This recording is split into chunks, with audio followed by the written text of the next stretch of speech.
मला खड़ो तई पहलवान गुलामचंद पठान बुधो थई ने आज उन दा दुबदू मुकाबलो मल लेडी अण जा तो मला टाकोड़ा करा जी पार्टी आवा सामो मोलाई हबीब सुमरो देशी नदीर मजारी पार्टी जो मानवा पान के जे तरफा में आलो पान पाई अलग पार्टी है ना पान मल विड़ाई दे हां बाका फड़की एडी देखा हारा होती तो पूरी थी आऊं ओरी कोन चलिंदो भाई दुख न दिखा ठीक है ना मोला याने गाल बुद्धे ने पहलवान के ई हण जाई ना जे बुरड़ो के बारन सा न मारे होती न पो न वठी इंदो मैं वापसी तू वठी हल जाए तू ये डंडे से विड़दो मां से मां 3 महीना चैलेंज कया तो खबर है जे करे खर्च मा के दो सजन सा शर्त आणो दा 10,000 ना 50,000 शर्त लगल है सिंधी चूरा खाता नहीं 3 दी है हां बाका है पहलवान की बारी ना चाहिए मारो बोला ये जरूर हट जा हेलो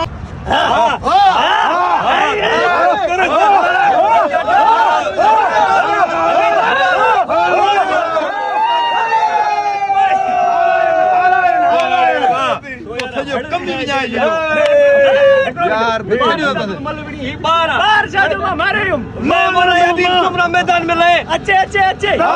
हबीब सुमरा जो मल खड़ी है पर ए जो बेवाजिबी है एक कंधार मल खत्ते हो तू मारे ने खड़ बम गई वाकई मारी तो न तो मारी 10,000 लगी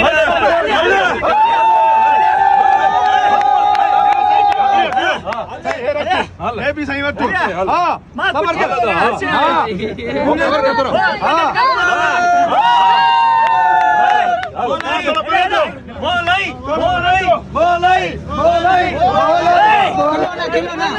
इन जो मालिक केरा माया वा अगर का वदिस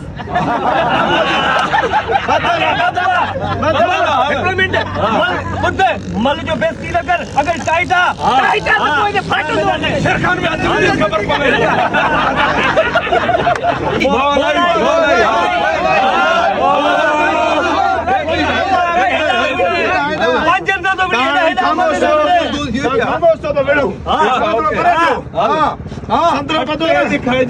साईं मां खटी दम हां इज्जत पलांदा इज्जत रखो समझ के गाल के पर चलो हां भला हां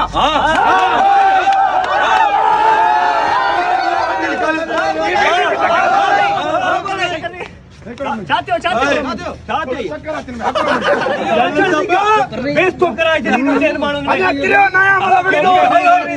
खट्टे विंदो पानी में पहलवान गाल ये है तू मोत पर मुर्स मानुआ दरअसल मां गरीब अटेला पैसा ना अजो कदी हारा वेंदे तो यो साथी बंदो छा तो गाला कन में कुछ भी नहीं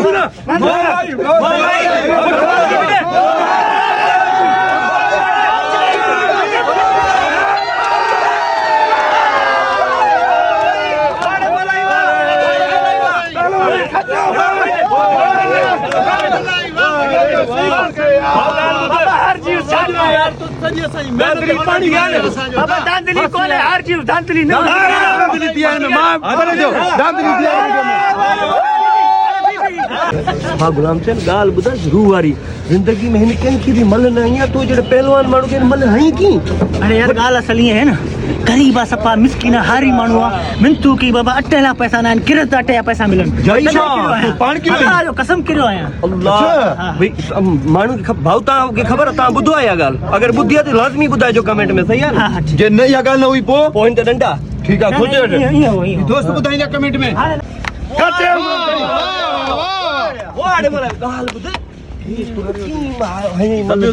बुधा थांगे भी तांगे खबर है पहलवान के मल्ला तो वो सिंधु जो नाने वाला मल्ला तांगे खबर है पाकिस्तान है पेरो नंबर आ हिन को कहे मतलब मारी ना है मां साईं अकुल हो कम तुम वो किए अरे गुमराह क्यों थी गुमराह के मां चो मां से अज मुजा मेहमानन मां गरीबा यतीमा मुके डटा रही एकड़ो मिनट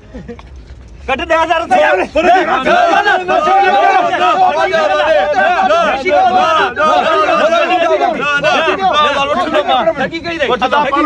मारियो हां तुम्हारे मां पांजी जो जानी ताकत सही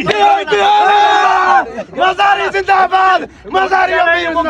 हाँ हे जो तो मां तो गुमराह करे मलाइया ना ना कूड़ दोने मारे हो पक्की गाल हां मारे बात है दोस्त बुधाई जो गरीब है दा मिस्किन है यूज सा तुझे इतबार देगा यूज अरे 1000 वधिक दो गरीब है हड़ विंजर आई जरी तो यार बस तू 2000 छराए 10000 8000 नहीं थे 2000 रियायत करा मन लगा केड़ी राज 2000 रियायत अरे करा यार आदे गरीब तो रिया है खुदा दनो तो मिस्किन है अच्छा मनानी बोरिया पूरा पैसा जो हां ठीक है